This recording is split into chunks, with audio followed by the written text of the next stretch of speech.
Graças a Deus. Quero saudar os irmãos com a paz do Senhor. Amém. Aproveitando que os irmãos estão de pé, eu queria que você abrir a palavra de Deus juntamente comigo, o Evangelho de Jesus Cristo, segundo escreveu João, capítulo de número 2. Evangelho de Jesus Cristo, segundo escreveu João, capítulo de número 2. Enquanto você encontra, quero desde já tributar a Deus toda a honra, toda a glória, todo o louvor, toda a adoração, entendendo que somente Ele é digno de ser adorado. Estou muito alegre, muito feliz em poder retornar a essa casa. Estive aqui já faz uns 9 anos mais ou menos atrás. Talvez muitos irmãos não se lembrem, para você ter ideia, eu tinha cabelo. Não tenho mais, os tempos se passaram, mas estou feliz de voltar a essa casa. E essa igreja está muito bonita, da vez que melhorou bastante. Louvar a Deus pela vida do pastor Marcelo. Deus abençoe sua vida, pastor, sua digna esposa. Que as mais e as bênçãos de Deus sejam derramadas sobre as vossas vidas. Todo o corpo de obreiro que ombreia o nosso pastor, da toda a igreja. Eu estou muito alegre, muito feliz mesmo de poder servir nessa noite e ser um instrumento de Deus para as vossas vidas. Quem encontrou um texto com sinal pode dizer amém? Amém. Diz assim a palavra do Senhor. E ao terceiro dia fizeram-se umas bodas em Caná da Galileia, e estava ali a mãe de Jesus. E foram também convidados Jesus e os seus discípulos para as bodas. E faltando o vinho, a mãe de Jesus lhe disse: não tem vinho. Disse-lhe Jesus: mulher, que tenho eu contigo? Ainda não é chegada a minha hora. Sua mãe disse aos empregados: fazei tudo quanto ele vos disser. E estavam ali postas 6 talhas de pedra para as purificações dos judeus, e em cada uma delas cabiam 2 ou 3 letretas. Disse-lhe Jesus: enchei de água essas talhas, e encheram-nas até em cima, e disse-lhe: tirai agora e levai ao mestre-sala. E levaram. Logo que o mestre-sala provou a água feita em vinho, não sabendo de onde viera, se bem que o sabiam os empregados que tinham tirado a água, chamou o mestre-sala ao esposo e disse-lhe: todo homem põe primeiro o vinho bom, e quando já tem bebido bem, então o inferior. Mas tu guardaste até agora o bom vinho. Jesus principiou assim os seus sinais em Caná da Galileia, manifestou a sua glória, e os seus discípulos creram. Podemos assentar. Esse texto, esta passagem bíblica, ela é muito conhecida, e é interessante que esse texto ele só é escrito pelo evangelista João. Nós encontramos 4 evangelhos, todos eles de Jesus Cristo, que relatam a história de Jesus, e escrito por 4 pessoas diferentes, todos eles inspirados pelo Espírito Santo de Deus. Mas os 3 primeiros evangelistas, Mateus, Marcos e Lucas, os evangelhos deles são considerados como os evangelhos sinóticos ou semelhantes. Por isso que é comum a gente ler os textos desses 3 evangelistas, a gente encontra textos muito similares, cada um na sua ótica, no seu ponto de vista, mas retratando o mesmo episódio. Marcos ele escreveu para os judeus, Mateus escreveu para os judeus, Marcos escreveu para os romanos, Lucas escreveu para os gregos. Cada um deles tinha um objetivo. Mateus queria apresentar Jesus como sendo o rei dos judeus. Marcos queria apresentar Jesus como sendo o servo de Deus. Lucas apresenta Jesus como sendo filho do homem. E João, que é o evangelista que distou um pouco do seu escrito, porque o objetivo de João é escrever para a igreja, e ele quer apresentar Jesus como sendo o Filho de Deus. É por isso que já no primeiro versículo ele começa dizendo: olha, no princípio era o Verbo, e o Verbo estava com Deus, e o Verbo era Deus. Então João ele é muito espiritual nos seus escritos, e só ele escreve. Esse episódio que nós vemos, que é o episódio das bodas de Caná da Galileia, é no Evangelho de João que a gente vê os milagres mais sobrenaturais de Jesus. E João ele finaliza o Evangelho, que leva o seu nome, o Evangelho de Jesus, que ele escreve, dizendo que se fosse escrever todos os milagres que Jesus realizou, faltaria livros que pudessem conter. E no capítulo de João, no capítulo 2 que nós lemos, se a gente voltar um pouco, a gente vai ver que aqui Jesus, nesse episódio, ele já havia sido batizado por João Batista. Jesus já havia passado por 40 dias pelo deserto, onde ele foi tentado, mas venceu a tentação. Jesus já estava escolhendo os seus discípulos. E é interessante que alguns versículos anteriores, Jesus vai trazer a história que ele chama André para que pudesse segui-lo. E a Bíblia vai dizer que então esse André, ele chega num homem chamado Natanael, que também foi discípulo de Jesus. E ele chega para Natanael e fala: Natanael, nós encontramos aquele que dizia ser, que estava escrito nas leis e nos profetas, que é o Filho de Deus. Ele olha para Natanael e fala que havia encontrado o Messias. Só que Natanael está com o coração endurecido. E eu não sei se você já teve essa oportunidade de evangelizar para alguém que tem um coração endurecido. Eu trabalho com uma pessoa que ela é ateu. E todas as vezes quando nós nos deparamos e tentamos falar de Jesus, nós temos uma dificuldade muito grande quando a pessoa está com o coração endurecido, por não querer aceitar, por não querer conhecer a Deus.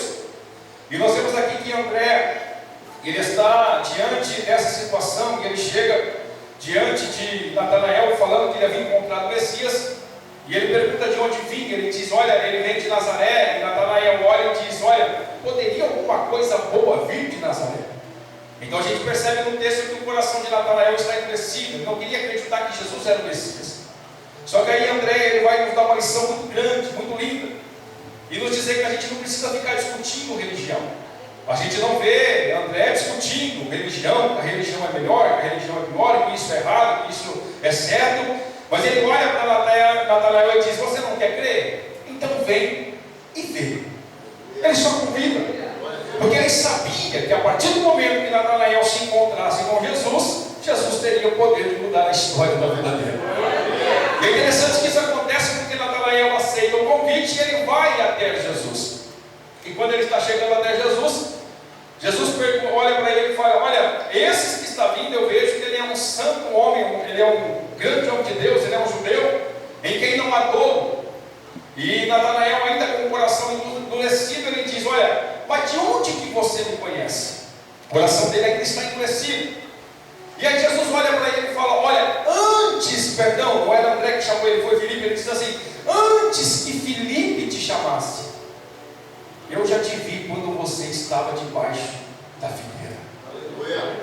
É interessante que quando Jesus fala isso para ele, o pensamento de Natanael muda completamente.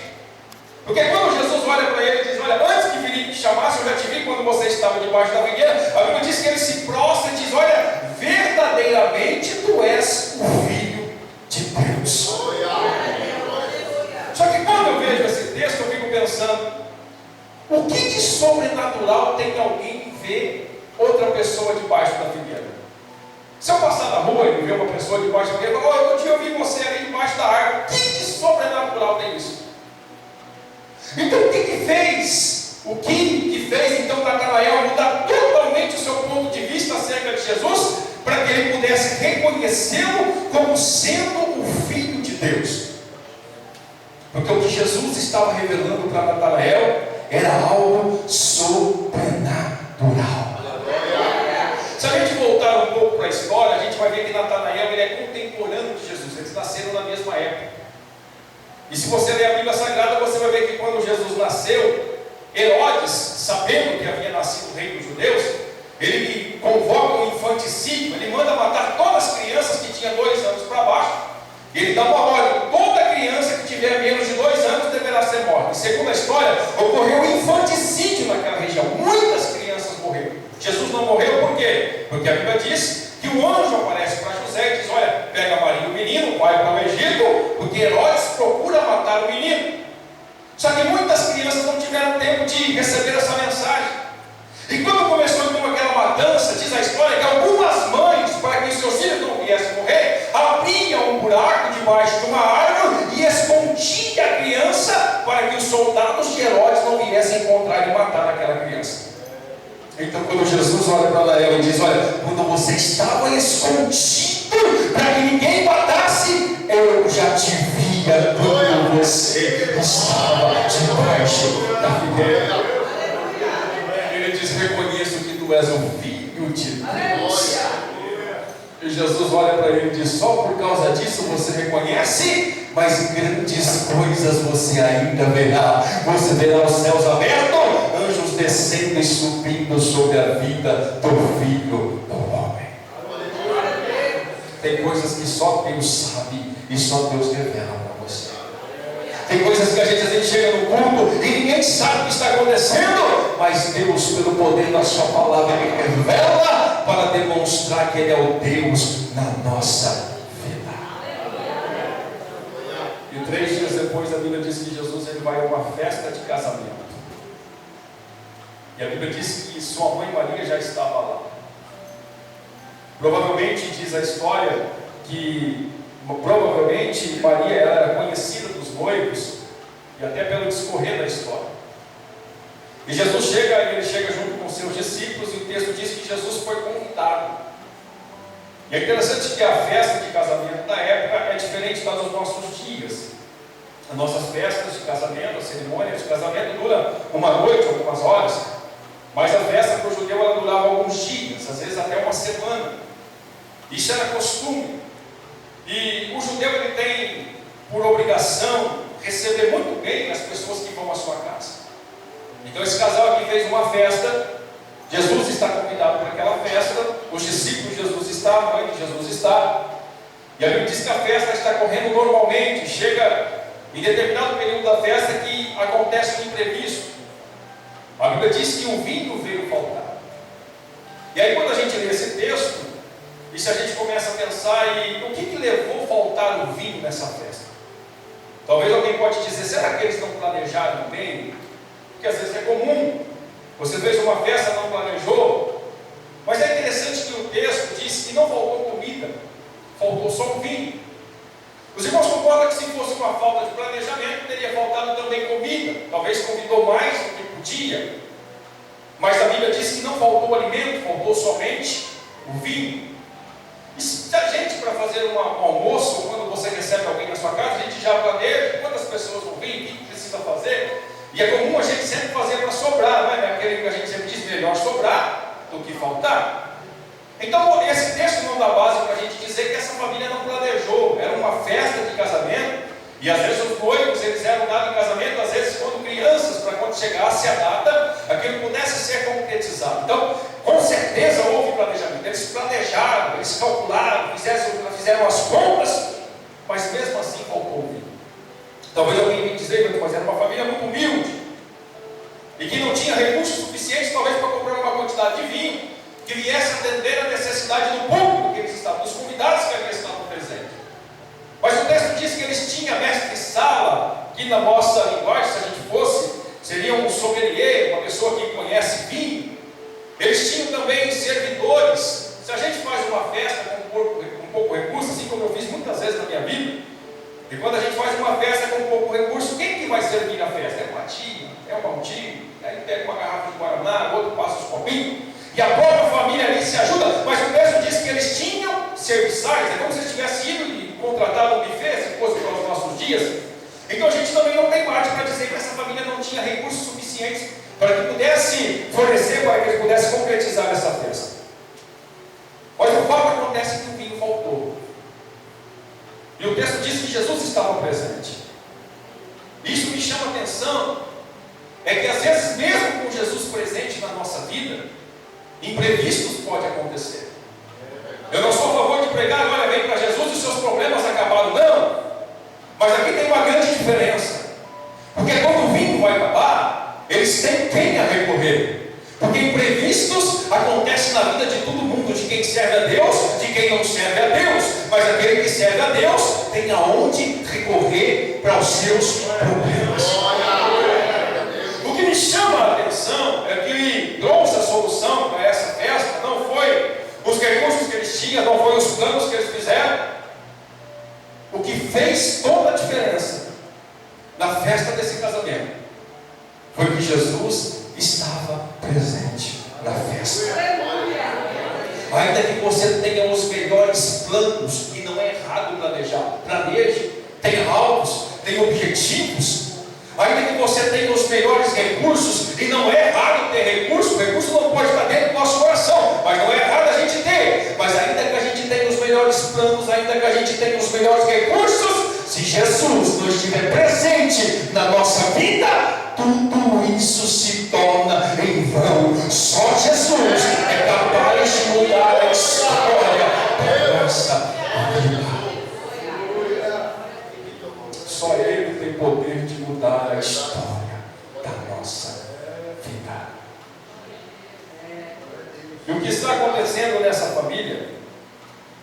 neste casal. Como eu disse, para os judeus, eles têm como prioridade sempre receber bem, principalmente para uma festa. E era uma cidade pequenininha, a cidade de Caná da Galileia, que era uma cidade muito pequena. E eles fizeram uma festa, e quando quem já fez festa sabe que, ainda que tudo saia bem, ainda que você faça uma festa, todo mundo coma bem, a comida esteja boa, infelizmente a gente não consegue agradar todo mundo, não é verdade? Sempre tem aquela pessoa, está tudo bom, comeu bem, se fartou, mas sempre tem uma pessoa que vai dizer, olha, a cor da cortina, não podia ter colocado vermelho, amarelo. A gente nunca consegue agradar todo mundo. Sempre tem alguém que vai falar alguma coisa e não se esconde nem se entristeça, isso é natural, vai acontecer. Agora imagine uma festa em que eles tinham motivos para falar. Imagina qual seria a fama desse casal, e aí eu começo a pensar, eu imagino que ele seria a notícia do dia seguinte. As pessoas reclamando, o que eu fui fazer naquela festa? Deveria ter ficado em casa. Eu fui lá, chegou no meio da festa, não tinha vinho. Olha o problema em que eles estão enfrentando. Eles seriam falados por toda a cidade daquela festa, seria considerado como a pior festa daquela cidade. Olha o problema em que eles estão enfrentando. Só que me chama a atenção é que quando eles percebem a falta do vinho, a gente percebe que esse problema não chegou a todos os convidados. Maria teve conhecimento, porque como eu disse, ela era parente íntima, ela tinha um grau de intimidade com os noivos, com aquela família que estava fornecendo a festa. Então, por ela ser tipo da parte íntima, ela tinha conhecimento, mas essa notícia não chegou para todos. Isso nos ensina que tem problemas na nossa vida que nem todo mundo precisa ficar sabendo.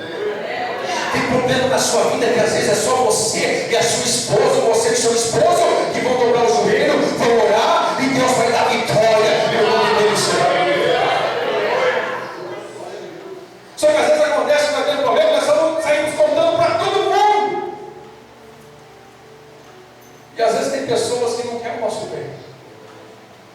E às vezes tem pessoas que ao invés dela nos ajudar, ela vai sentir alegria em ver o nosso problema. Infelizmente tem gente que é assim, mas a Bíblia diz que nós temos que ser simples como a pomba, mas também nós temos que ser prudente como a serpente. Nós temos que tomar cuidado para quem que a gente revela coisas íntimas da nossa vida, coisa íntima do teu lar, coisa íntima do teu casamento. Não é todo mundo que precisa ficar sabendo. Ah, mas é minha amiga, conhece há quanto tempo? Faz um mês. Cuidado, irmão. Cuidado, irmão. E às vezes os planos que você faz, e às vezes não dá certo, sabe por quê? Porque você não consegue guardar, você não consegue esperar, já sai falando antes de acontecer. Seja prudente como a serpente. Eu não estou pregando que você não deve ter amizade, você deve ter amizades, mas cuidado de coisas íntimas para quem você conta da sua vida. Certa feita, eu e minha esposa, a gente colocou no nosso coração que a gente queria vender algo. E a gente acabou contando para todo mundo, querendo vender. Irmão, pensa que não dava certo. De jeito nenhum. 6 meses tentando, não dava certo de jeito nenhum. Aí eu falo uma vez, lendo a palavra de Deus, o Espírito Santo falou no meu coração: cuidado para quem você fala nos seus planos. Eu falei com ele: a partir de hoje vai ficar só entre a gente. Quem via ver, você tem que saber só entre nós. Irmãos, nós fechamos a boca. Em um mês, a gente conseguiu vender aquilo que a gente queria. Porque no mundo às vezes está torcendo para a gente. E a gente não sabe, a gente não tem que julgar ninguém, mas nós temos que ser sábios em saber para quem a gente revela os nossos problemas. E Maria, quando ela tem conhecimento, ela não saiu falando para todo mundo. Por isso que ela era uma mulher confiável. A Bíblia diz que ela leva até diante de Jesus. E a Bíblia diz que até então Jesus não havia realizado nenhum milagre. O texto é bem claro em dizer que Jesus principiou os seus sinais em Caná da Galileia. Eu não sei se você já assistiu algum filme que às vezes mostra Jesus fazendo milagre quando criança. A Bíblia não fala nada disso. A única coisa que a Bíblia registra de Jesus é quando ele tem 12 anos, ele está no templo. Fora isso, a Bíblia não registra mais nada sobre a infância de Jesus. Ele aparece para ser batizado com João Batista, ele vai para o deserto, ele é tentado, quando ele volta, o primeiro sinal que a Bíblia diz que ele realiza é nessa festa de casamento. Então Jesus não havia realizado nenhum milagre, não tem nenhum registro bíblico de um milagre que Jesus havia realizado. Mas Maria, e quando nós falamos de Maria, nós temos que tomar cuidado com dois extremos. Primeiro, ela não é digna de ser adorada. Nós não devemos adorar Maria. Mas ao mesmo tempo, ela não é digna de ser desprezada. Então, como nós devemos considerá-la? Como uma mulher de Deus. Assim como foi Pedro, assim como foi Paulo, assim como foi João. Até porque ela foi escolhida para gerar o Filho de Deus. Quando o anjo chega diante dela e fala: salve a graciada, o Senhor é convosco. Ela foi uma mulher de Deus.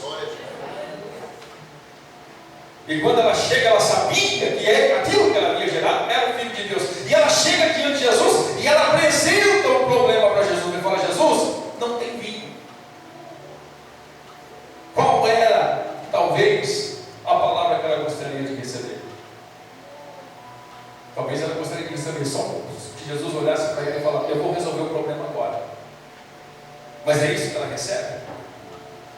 Quando a gente lê o texto e ela chega diante de Jesus e fala assim: Jesus, não tem vinho. Jesus olha para ela e diz: mulher, que tenho eu contigo?